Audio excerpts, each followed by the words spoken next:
नमस्कार दोस्तों, मैं रणेंद्र रेणु एक बार फिर अपने YouTube channel A to Z Gurukul में आपका स्वागत करता हूं। लेकिन आज मैं आपके लिए अंग्रेजी के सेंटेंसेस लेके नहीं आया हूं। मैं आज आपके लिए रूसी भाषा के कुछ तथ्य लेके आया हूं जो आपके सामने रखूंगा, क्योंकि देखा गया है कि लोगों को फॉरेन लैंग्वेज सीखने का बहुत क्रेज होता है, लेकिन ना तो उनके पास कभी टाइम होता है, ना कभी पैसे होते हैं। तो सबसे बढ़िया है कि आप YouTube के माध्यम से रूसी भाषा को सीखें और ये बहुत ही बेनिफिशियल होगा आप लोगों के लिए, क्योंकि कहीं जाना नहीं है आपको। अगर आपके पास 10 मिनट भी 15 मिनट भी समय है तो आप चैनल्स पे हमारा कार्यक्रम देख के रशियन भाषा सीख सकते हैं, बोल सकते हैं, प्रैक्टिस कर सकते हैं।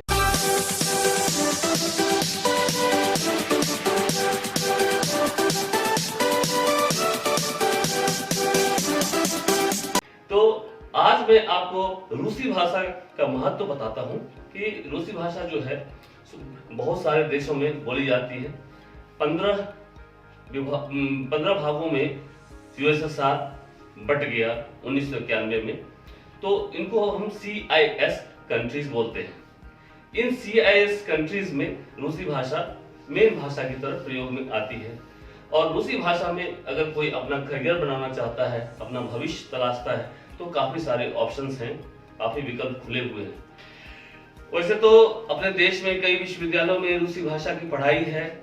खास करके अगर आप सबसे बढ़िया विश्वविद्यालय का नाम ले रूसी भाषा के लिए तो वो जवाहरलाल नेहरू यूनिवर्सिटी है, JNU इन शॉर्ट, जहां से मैंने भी पढ़ाई की है।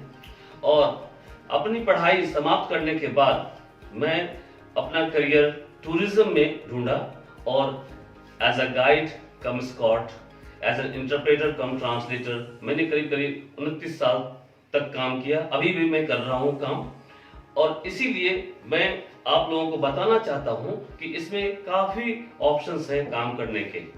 और आप प्राइवेट ट्यूशन भी दे सकते हो रशियन भाषा की, आप इंटरप्रेटर ट्रांसलेटर के रूप में काम कर सकते हो।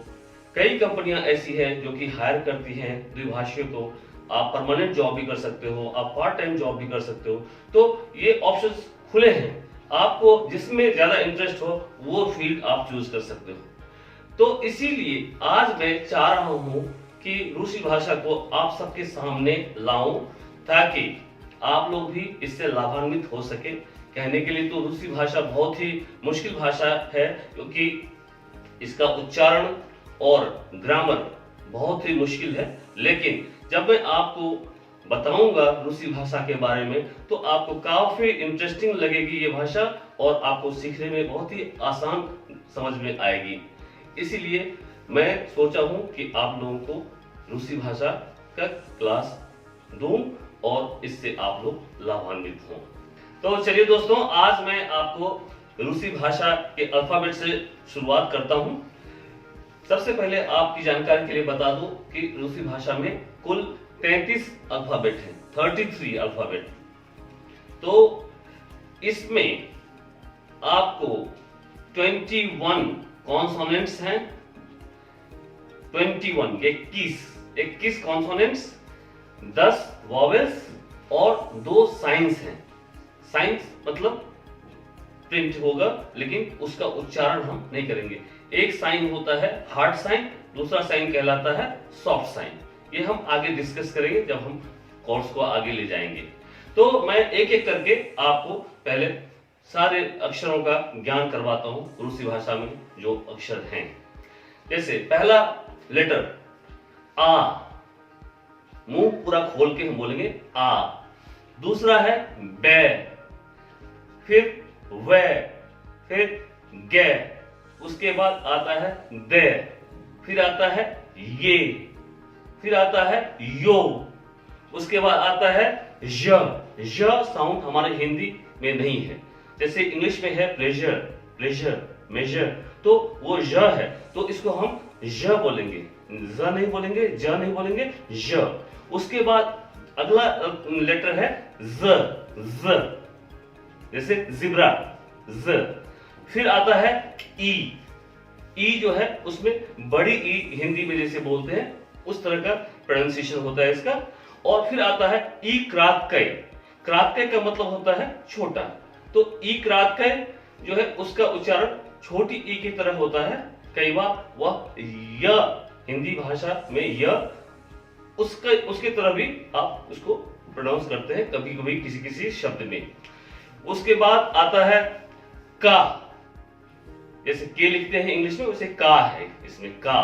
फिर आता है एल, एल के बाद आता है एम, एम के बाद एन, एन के बाद ओ, ओ के बाद पे।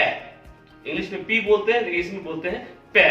आप ये भूल जाइए कि आप अंग्रेजी से रशियन सीख रहे, रशियन को सीखना है तो रशियन की तरह ही सीखिएगा, क्योंकि कई ऐसे वर्ड्स लेटर्स हैं जो कि आपको कंफ्यूज कर देंगे अगर आप इंग्लिश से तुलना करेंगे तो पे, पे के बाद आता है एर, एर के बाद आता है एस।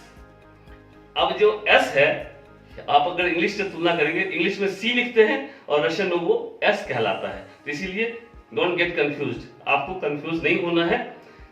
एस, एस के बाद ते, ते के बाद ऊ, ऊ के बाद एफ, एफ के बाद आता है खा, खा अंदर से यहां से निकालेंगे आवाज खा। फिर आता है स, त आधा और स पूरा, स, त स संयुक्त स। उसके बाद आता है चे, चे, चे के बाद आता है श, शलगम वाला श। फिर आता है उससे मिलता जुलता श, श। फिर आएगा श के बाद हार्ड साइन, जो मैंने आपको पहले बताया था, हार्ड साइन जिसका कि उच्चारण हम नहीं करते हैं। फिर एक अलग तरीके के ई आती है जिसको हम पढ़ते हैं ई, ई। और उसके बाद आता है सॉफ्ट साइन जिसको हम रशियन में बोलते हैं मैक्की ज़नाक। मैक्की मीन्स सॉफ्ट और ज़नाक मीन्स साइन। उसके बाद आता है ए, ए नहीं, आ नहीं, ए। फिर आता है यू और आखिर में आता है या। या जो है वो अंतिम अक्षर है रूसी अल्फाबेट का, और या का मतलब मैं भी होता है।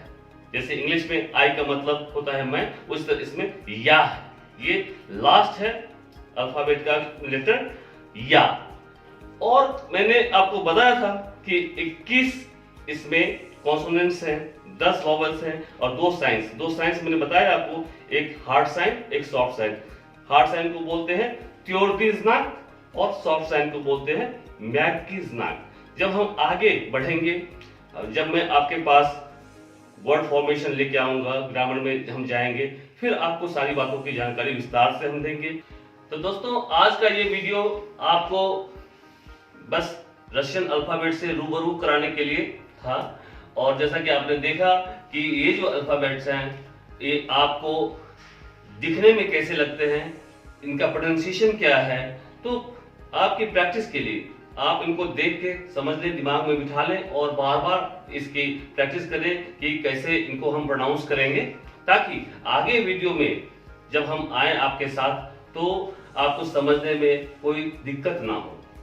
और मुझे उम्मीद है कि आज का ये वीडियो आप लोगों को अच्छा लगा होगा, और अगर आपको ये वीडियो पसंद आए तो आप इसे लाइक करें, सब्सक्राइब करें, अपने दोस्तों के साथ, रिलेशन के लोगों के साथ शेयर करें और बेल आइकन को दबाना ना भूलें, क्योंकि अगर आप बेल आइकन को दबाते हैं तो जो भी वीडियो हम लाते हैं आपके लिए सबसे पहले आपके पास पहुंचेगा और आप उसका लाभ उठा पाएंगे।